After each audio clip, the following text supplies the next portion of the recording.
क्या आपको पता है, एक बार शाहरुख खान ने फराह खान के पति को एक पार्टी में छोटी सी नोकझोंक हो जाने की वजह से दौड़ा दौड़ा कर चप्पलों से मारा था। और उस वक्त फराह खान ने अपने पति का साथ न देकर उन्होंने शाहरुख खान का साथ दिया था। और यही नहीं, सलमान खान के साथ मिलकर फराह खान ने ही विवेक ओबेरॉय का करियर खत्म किया था। ये बात विवेक ओबेरॉय ने ऑन कैमरा बताया था। फराह खान का फेमस नौकर जिसका नाम दिलीप है, उसने भी एक इंटरव्यू में एक हिंट दिया था कि फराह खान उससे 14 से 16 घंटे तक काम कराते हैं और जब पैसा देने की बारी आती है तब वो उसके पूरे पैसे कभी नहीं देती है। तो चलिए जानते हैं फराह खान के ऊपर लगी हुई इन सारे आरोपों की पूरी सच्चाई। 9 जनवरी 1965 मुंबई का एक मिडिल क्लास घर, कामरान खान एक बी ग्रेड फिल्म मेकर जिनका करियर कभी ठीक से चला ही नहीं, उनके घर में एक बेटी पैदा हुई। नाम रखा फरहा। बाप फिल्म मेकर थे लेकिन घर में फिल्में नहीं, बिल्स की टेंशन रहती थी। माँ थी मेनका ईरानी, एक एक्ट्रेस, लेकिन सिर्फ छोटे छोटे रोल्स मिलते थे। घर की गाड़ी खिंचती थी तो बस माँ की वजह से। लेकिन ये सब तब और मुश्किल हो गया जब फराह और उनका भाई साजिद अभी बहुत छोटे थे और माँ बाप का रिश्ता टूट गया। डिवोर्स। एक वो जमाना था जब डिवोर्स का मतलब था घर का टूट जाना, इज्जत का टूट जाना और सबसे बुरा पैसों का खत्म हो जाना। फराह ने खुद एक इंटरव्यू में ये कड़वा सच बताया था। 3 वक्त की रोटी नहीं थी, सच में नहीं थी। ये कोई फिल्मी डायलॉग नहीं था, ये उनकी जिंदगी था। छोटी फराह और उससे भी छोटा साजिद, दोनों ने एक दूसरे का हाथ थाम के ये मुश्किलें देखी। साजिद ने मजाक और मिमिक्री से पैसा कमाना शुरू किया, फराह ने डांस। अब सवाल ये है कि क्या इस घर में कोई फ्यूचर था? स्कूल था सेंट एन्स हाई स्कूल बांद्रा, एक नॉर्मल मिडिल क्लास स्कूल। कोई स्टार ट्रीटमेंट नहीं, कोई मेरा बाप प्रोड्यूसर है वाली एटीट्यूड नहीं, बस एक लड़की थी जो अपने सपने खुद उठाए चलती थी। कॉलेज वो कभी हुआ ही नहीं प्रॉपरली। फराह ने सीधा इंडस्ट्री का रुख किया, लेकिन यहाँ भी एक छिपा हुआ सच था। लोग उन्हें सीरियसली नहीं लेते थे। तुम साजिद खान की बहन हो ना, कोरियोग्राफर बनोगी, देख लेना। ये ताने, ये शक, ये हर रोज का हिस्सा थे फराह की जिंदगी का। उन्हें नहीं पता था कि यही दर्द एक दिन उनका सबसे बड़ा हथियार बन जाएगा। और फिर जो हुआ उसने सब कुछ हैरान कर दिया। 1992 मुंबई की फिल्म इंडस्ट्री में एक नया नाम दाखिल हो रहा था, फराह खान। कोरियोग्राफर, लेकिन सीधा नहीं, किसी के असिस्टेंट के रूप में। पीछे से काम करो, क्रेडिट कोई और ले जाए, यही था वो सिस्टम। और यही था फराह का पहला सबक।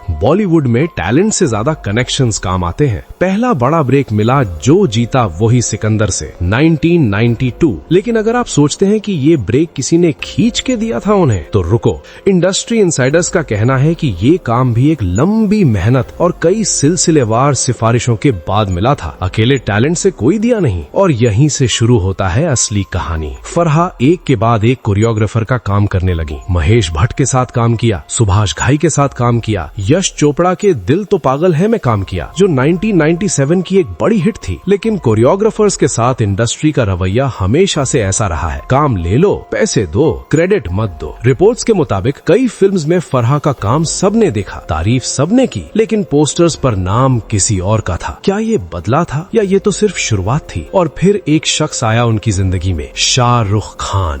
अब आता है कहानी का सबसे बड़ा सच। SRK और फराह की पहली मुलाकात को इंडस्ट्री में लोग एक बिजनेस डील की तरह देखते हैं। दोनों को एक दूसरे की जरूरत थी। फराह को एक बड़ा प्लेटफॉर्म चाहिए था, SRK को एक ऐसा कोरियोग्राफर चाहिए था जो उनकी एनर्जी को समझे। ये दोस्ती थी या एक केयरफुली क्राफ्टेड पार्टनरशिप? आप खुद सोचिए। 2004 आया, फराह ने डायरेक्टर की कुर्सी संभाली, मैं हूं ना। लेकिन यहाँ भी एक छुपा हुआ सच है जो मीडिया ने कभी सीधा नहीं बताया। इस फिल्म के पीछे SRK का पैसा था, SRK का नाम था, SRK की स्टारडम थी। इंडस्ट्री वाले आज भी पूछते हैं, बिना SRK के क्या मैं हूं ना कभी बनती? क्या फराह खान डायरेक्टर बन पाती? जी हाँ, आपने बिल्कुल सही सुना। फराह खान का डायरेक्टर बनना एक ऐसे इंसान की मेहरबानी पर खड़ा था जिस पर वो आज भी उतनी ही निर्भर है। फिल्म सुपरहिट रही। फराह एक रात में कोरियोग्राफर से डायरेक्टर बन गई। लेकिन क्या ये उनका टैलेंट था या सही वक्त पर सही इंसान का साथ? अभी तक सब ठीक था, लेकिन एक गलती ने सब बदल दिया। साजिद खान, भाई, वो भाई जिसके साथ फराह ने बचपन की भूख सही थी, मुश्किलें झेली थी, वही भाई एक दिन फराह का सबसे बड़ा बोझ बन जाने वाला था। लेकिन वो वक्त अभी आना बाकी था। असली ड्रामा अभी शुरू भी नहीं हुआ था। बॉलीवुड की चमक के पीछे एक और दुनिया होती है। वो दुनिया जहाँ काम करते हैं drivers, कुक्स, house help, security guards, वो लोग जो सेलिब्रिटी के घर की हर जरूरत पूरी करते हैं, लेकिन जिनकी अपनी कोई जरूरत नहीं होती किसी को। और फराह खान का नाम इस दुनिया में एक अलग वजह से लिया जाता है। 2017-18 का वो दौर, बॉलीवुड में सब ठीक है दिखता था ऊपर से, लेकिन अंदर की बात कुछ और थी। एक एक्स हाउस हेल्प, नाम नहीं बताया क्योंकि डर था, ने कुछ लोग जानते हैं जिनके सामने ये बात रखनी, अंदर की बात शेयर की। क्लेम था कि फराह खान के घर में काम करना गोल्डन केज जैसा था, बाहर से सोना, अंदर से जंजीर। रिपोर्ट्स के मुताबिक काम के घंटे 14 से 16 घंटे तक थे, फिक्स नहीं, आज इतना कल उतना, जब सेलिब्रिटी को जरूरत हो तब काम, नींद हो या ना हो, सैलरी वो भी टाइम पर नहीं मिलती थी। और सबसे शर्मनाक बात, अगर कोई काम थोड़ा भी गलत हुआ तो डांट पब्लिक में पड़ती थी, मेहमानों के सामने। काम वाले की इज्जत का कोई ख्याल नहीं। अब सवाल ये है कि क्या ये सिर्फ एक केस था? नहीं, इंडस्ट्री इनसाइडर्स का कहना है कि बॉलीवुड के कई बड़े घर ऐसा ही चलते हैं। डोमेस्टिक वर्कर्स के लिए इंडिया में आज भी कोई मजबूत कानून नहीं है, कोई फिक्स्ड वर्किंग आवर्स नहीं, कोई रिटन कॉन्ट्रैक्ट नहीं, कोई कंप्लेंट सिस्टम नहीं। सेलिब्रिटीज इसका फायदा उठाते हैं जाने अनजाने में। लेकिन फराह का नाम स्पेसिफिकली क्यों उछा? क्योंकि फराह की पब्लिक इमेज और उनके घर का सच दोनों बिल्कुल उल्टे हैं। कैमरे के सामने फराह हमेशा बिंदास, डाउन टू अर्थ, एकदम सीधी बात करने वाली दिखती हैं। रियलिटी शोज पर जजेस की कुर्सी पर बैठ के हंसते हैं, मजाक करते हैं, कॉमन आदमी की तरह बात करते हैं। और कैमरा के पीछे का सच, फराह ने इस पर कभी कुछ नहीं बोला। कोई स्टेटमेंट नहीं, कोई सफाई नहीं, कोई एक्नॉलेजमेंट नहीं। ये चुप्पी ही सबसे बड़ी बात है, क्योंकि अगर कोई आरोप गलत होता तो कोई भी अपना मुंह बंद नहीं रखता। और यही छुपा हुआ सच है जो मीडिया ने कभी हेडलाइन नहीं बनाया, क्योंकि सेलिब्रिटी कल्चर में काम वाले की आवाज की कोई वैल्यू नहीं होती। लेकिन क्या आप जानते हैं कि ये सिर्फ स्टाफ तक ही सीमा नहीं रही फराह की जिंदगी में? घर के अंदर भी एक और बड़ी खलबली चल रही थी। एक पति था, एक दोस्त था और एक ऐसा रिश्ता था जिसने पूरे बॉलीवुड को हैरान कर दिया। 2004 वही साल जब फराह खान डायरेक्टर बनी, वही साल जब उनकी जिंदगी में एक और बड़ा फैसला आया, शादी। शिरीष कुंदर एक फिल्म एडिटर, काम करते थे फराह के साथ। उम्र में 12 साल छोटे, कोई बड़ी फिल्मी फैमिली नहीं, कोई स्टार बैकग्राउंड नहीं, और फराह खान ने उनसे शादी कर ली। जी हाँ, आपने बिल्कुल सही सुना। बॉलीवुड में ये खबर एक पत्थर की तरह आई जो तालाब में गिरता है और लहरें दूर दूर तक जाती हैं। लोग हैरान थे, कुछ लोग खुश थे और बहुत सारे लोग थे जो मुंह पे कुछ नहीं बोले। लेकिन पीछे अंदर की बात ये थी कि फराह ने अपना एडिटर इसलिए पकड़ा ताकि अपनी फिल्म्स पर पूरा कंट्रोल रहे। क्या ये सच था? क्या ये बदला था या जलन की लड़ाई थी? आप खुद सोचिए। 2008 में फराह और शिरीष के घर 3 बच्चे आए, ट्रिपलेट्स, IVF के जरिए। फराह की उम्र उस वक्त 43 साल थी। ये एक ब्रेव फैसला था, कोई इसमें शक नहीं। लेकिन मीडिया के कुछ हिस्सों ने इसे भी पब्लिसिटी स्टंट का रंग दे दिया। इतनी उम्र में IVF, जरूर कोई एंगल है। ये था बॉलीवुड का असली चेहरा, जहाँ एक औरत की खुशी भी किसी को सीधी नहीं पचती। लेकिन घर के अंदर का सच क्या था? इंडस्ट्री इनसाइडर्स का कहना है कि क्रिएटिव डिसीजंस में शिरीष की आवाज बहुत कम थी। फिल्मों में, प्रोजेक्ट्स में, प्लान्स में फराह का वर्ड फाइनल होता था। शिरीष थे,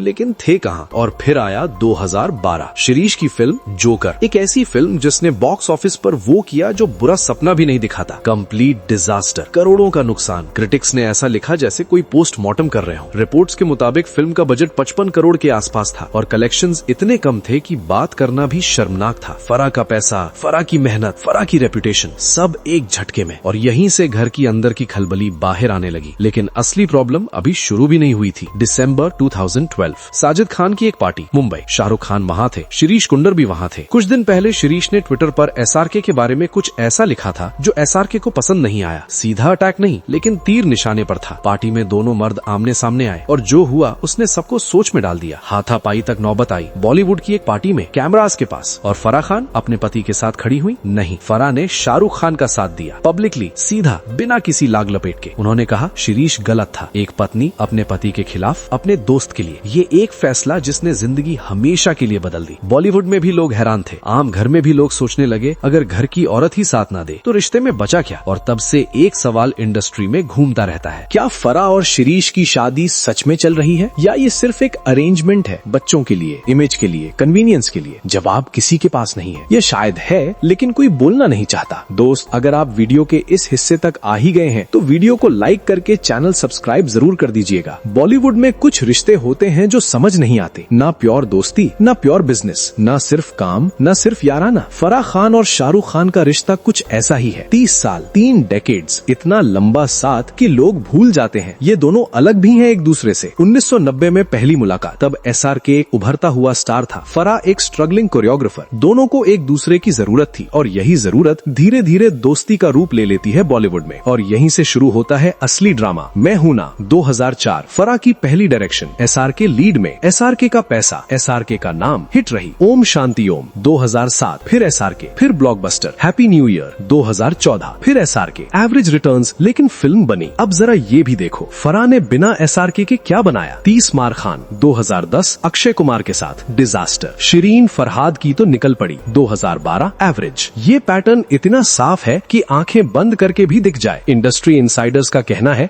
कि फराह खान का डायरेक्टर वाला करियर एक इंसान की स्टार्ट स्टारडम पर टिका हुआ है। ये एक इंसान हटा लो तो डायरेक्टर फराह खान का क्या बचा। अब सवाल ये है कि क्या ये सिर्फ एक प्रोफेशनल डिपेंडेंस है या कुछ और भी है। मन्नत, SRK का bungalow band stand, Mumbai. Reports के मुताबिक फराह का वहाँ आना जाना इतना कॉमन है कि घर के स्टाफ को अलग से बताना नहीं पड़ता। वो एक तरह से एक्सटेंडेड फैमिली है। करण जौहर ने एक बार कॉफी विद करण पर सटली, बहुत केयरफुली ये सजेस्ट किया कि फराह और SRK का बॉन्ड ओवरली डिपेंडेंट जैसा लगता है। सीधा नहीं बोला, बॉलीवुड में सीधा कोई नहीं बोलता, लेकिन जो बात बीच में थी वो सब समझ गए। और फिर आया 2021, आर्यन खान का केस। SRK के बेटे पर एलिगेशंस लगे। पूरा देश दो खेमों में बात कर रहा था। हर दोस्त, हर कलीग का इम्तिहान था, कौन साथ खड़ा होगा। फराह खान ने पब्लिक सपोर्ट दिया, लेकिन इतना धीमा, इतना केयरफुल कि नोटिस ही मुश्किल से हुआ। क्या ये वही फराह थी जो SRK के लिए अपने पति के खिलाफ खड़ी हो गई थी 2012 में? क्या ये बदला था या सिर्फ अपनी इमेज बचाने की कोशिश? आप यकीन नहीं करेंगे, लेकिन यही एक सवाल है जो फराह के सबसे करीब लोग भी आपस में पूछते हैं। दोस्ती तब असली होती है जब कोई मुश्किल में हो। SRK मुश्किल में थे, फराह का साया हल्का था। कैमरे के पीछे का सच ये है कि बॉलीवुड में दोस्ती भी एक केयरफुली मैनेज्ड रिसोर्स होती है। जब काम हो साथ, जब काम ना हो डिस्टेंस। लेकिन ये कहानी यहाँ खत्म नहीं होती, क्योंकि फराह की जिंदगी में एक और रिश्ता था। एक ऐसा रिश्ता जिसमें दोस्ती थी, कंपटीशन था, जेलसी थी और एक ऐसी कोल्ड वॉर थी जिसके बारे में कोई खुल के बात नहीं करता। करण जौहर। बॉलीवुड में दो तरह के लोग होते हैं। पहले जो दुश्मन है और सब जानते हैं, दूसरे जो दुश्मन है लेकिन कैमरे के सामने गले मिलते हैं। फराह खान और करण जौहर दूसरी कैटेगरी में आते हैं और यही सबसे डेंजरस कैटेगरी होती है। शुरुआत में दोनों एक ही कैंप के थे, SRK कैंप। करण SRK के बचपन के दोस्त, फराह SRK की करीबी दोस्त। तो नेचुरली तीनों एक ट्रायंगल में थे, लेकिन एक ट्रायंगल में 3 साइड्स होती हैं और 3 साइड्स हमेशा इक्वली स्ट्रांग नहीं होती। 2000 के आखिर में जब फराह ओम शांति ओम बना रही थी और करण अपने धर्मा प्रोडक्शंस को बड़ा कर रहा था, एक चीज कॉमन थी दोनों के बीच, SRK का टाइम, SRK की डेट्स, SRK की एनर्जी। और यही चीज दोनों के बीच पहला फॉल्ट लाइन बन गई। इंडस्ट्री इनसाइडर्स का कहना है कि SRK की डेट्स के लिए फराह और करण के बीच में खींचातानी कॉमन थी। कोई पब्लिकली नहीं बोलता, लेकिन प्रोडक्शन टीम्स को पता होता है, असिस्टेंट्स को पता होता है। और फिर जो हुआ उसने सबको सोच में डाल दिया। कॉफी विद करण, वो शो जहां बॉलीवुड की असली बातें जोक्स के रूप में बाहर आती हैं। फराह कई बार आई इस शो पर, हंसती रही, मजाक करती रही, लेकिन एक एपिसोड के बाद एक लंबा गैप आया। कोई अनाउंसमेंट नहीं, कोई फाइट नहीं ऑफिशियली, बस फराह गायब हो गई उस शो से और करण के पब्लिक अपीयरेंसेस में फराह का नाम कम होता गया। क्या ये सिर्फ एक नासमझी की या कुछ और? फराह ने एक इंटरव्यू में सीधा करण का नाम लिए बिना कुछ ऐसा कहा जो इंडस्ट्री में सब समझ गए। कुछ लोग सिर्फ अपने खास दोस्तों की फिल्म्स बनाते हैं, नए लोगों को, फ्रेश टैलेंट को मौका नहीं मिलता उनके पास। ये ताना था करण पर, नेपोटिज्म पर, और करण का जवाब उतना ही शार्प लेकिन उतना ही इनडायरेक्ट। अपने एक पॉडकास्ट में करण ने कोरियोग्राफी के एक पुराने दौर को डेटेड बोला, नाम नहीं लिया, लेकिन हिला देने वाला तीर था और निशाना सब समझ गए। अब आता है कहानी का सबसे बड़ा सच। 2019 नेपोटिज्म की बड़ी डिबेट छिड़ी। कंगना रनौत ने करण को फ्लैग बेरर ऑफ नेपोटिज्म बोला। पूरा बॉलीवुड दो खेमों में बात करने लगा। फराह कहाँ थी? ना करण के साथ ना कंगना के साथ, अपने अलग रास्ते पर, क्वाइटली। ये एक हिला देने वाला ऑब्जर्वेशन है। जब भी बॉलीवुड में कोई बड़ा सवाल उठता है, फराह खान की पोजीशन हमेशा सेफ जोन में होती है, ना इस तरफ ना उस तरफ, क्योंकि पोजीशंस लेने से दुश्मन बनते हैं। और फराह खान ने जिंदगी में एक चीज बहुत अच्छी सीखी है, दुश्मन बनाना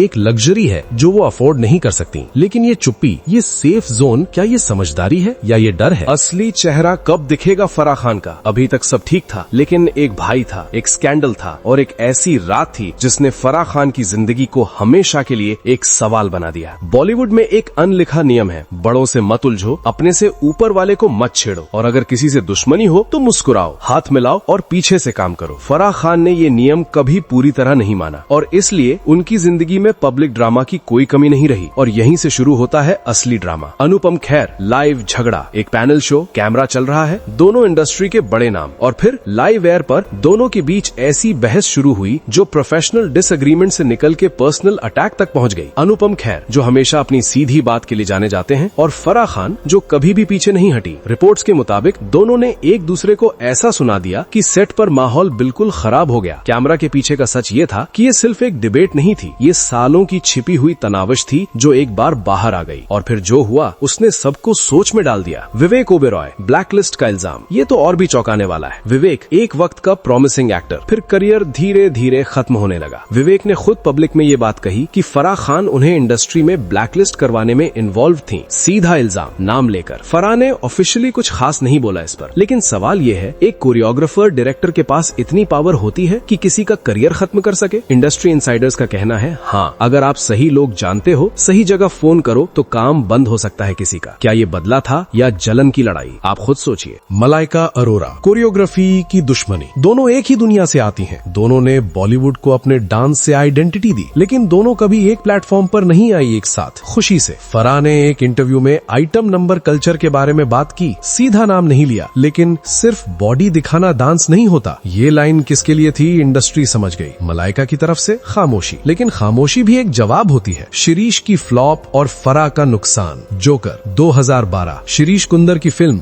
फराह का पैसा इन्वॉल्व था। रिपोर्ट्स के मुताबिक फिल्म का बजट 55 करोड़ के आसपास था। रिटर्न्स इतने कम की बात करना भी मुश्किल है। ये सिर्फ एक फ्लॉप नहीं थी, ये घर का पैसा था जो डूब गया। एक ही घर में डायरेक्टर बीवी और फेल्ड डायरेक्टर पति और बीच में 3 बच्चे। ये फाइनेंशियल प्रेशर कैसी रही होगी? सोचिए जरा। स्टाफ को सैलरी, वापस वही सवाल। एक औरत जिसके पास 35 करोड़ का घर है, उसके स्टाफ को सैलरी वक्त पर नहीं मिलती। ये सिर्फ एक एलिगेशन नहीं है, ये एक पैटर्न है जो सेलिब्रिटी कल्चर में बार बार सामने आता है और फराह का नाम इस पैटर्न में एक से ज्यादा बार लिया गया है। जी हाँ, आपने बिल्कुल सही सुना। फ्रेंडशिप या नेटवर्क मेंटेनेंस। फराह खान की पार्टीज में कौन होता है? SRK, सलमान, ऋतिक, बॉलीवुड के ए लिस्टर्स। ये दोस्ती है या ये केयरफुली मेंटेन्ड नेटवर्क है जिसको हर कुछ महीने रिफ्रेश करना पड़ता है? इंडस्ट्री इनसाइडर्स का कहना है कि बॉलीवुड में कोई भी गैदरिंग सिर्फ टाइम पास नहीं होती, हर स्माइल के पीछे कैलकुलेशन होती है। OTT और डिक्लाइन का सच। नेटफ्लिक्स, Amazon, OTT का दौर आ गया। नए डायरेक्टर्स आ गए, नई स्टोरीज आई, नई लैंग्वेज आई स्टोरी टेलिंग की। फराह खान, कोई बड़ा OTT प्रोजेक्ट नहीं, कोई बड़ी अनाउंसमेंट नहीं, रियलिटी शोज पर अपीयरेंसेज, जज की कुर्सी। क्या ये करियर का नेचुरल एवोल्यूशन है या ये वो हिला देने वाला सच है कि फराह खान की फिल्म मेकिंग की शेल्फ लाइफ खत्म हो रही है और वो खुद भी जानती है? दोस्तों, ये तो हो गई फराह खान की कहानी, मगर क्या आपको ये पता है हिना खान को कैंसर का 4th स्टेज हो गया है और हो सके तो शायद हिना खान अब कुछ ही दिनों की मेहमान बची है। अगर आपको वो वाला वीडियो देखना है तो वीडियो स्क्रीन पर आ रहा है, क्लिक करके जरूर देखिएगा।